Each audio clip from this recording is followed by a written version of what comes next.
Our Dairy Today report is brought to you by John Deere and your local John Deere dealer. Nothing runs like a Deere. In our Dairy Today report, the latest supply and demand shows USDA has high expectations for American dairy producers. The numbers come from a USDA agricultural projections report. It says in 2023, it expects milk production to climb to above 246 billion pounds. That's nearly 45 billion pounds higher than it estimated last year.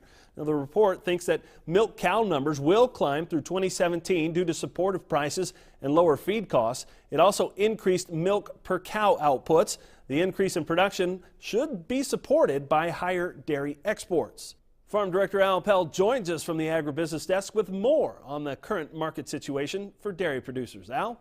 Mike North, First Capital Ag. Mike, let's talk a little bit about dairy market and what's really happening with it right now. Corn or milk prices had been going up a little bit, but they were kind of even out this week. Yeah, well, what we've started to see is a little bit of balancing on the product side. We chased the cheese market to all-time highs. Yeah. 236 we saw up in the block. Very, very elevated levels, well beyond what we'd seen in the past. And suddenly now sellers have started to come to the market. We've seen some buyers who've stepped away over the course of the last month with this run in price. And, a lot of people were afraid to put cheese in inventory. And so what has started to happen now is the cheese is starting to get a little looser. Prices have come down, and at the end of the day, we're seeing the necessary pullback in price. But if you look at the milk market already had built this in. We had cheese prices moving the February milk price up to $23, but March was at 21. April was sitting there at 20.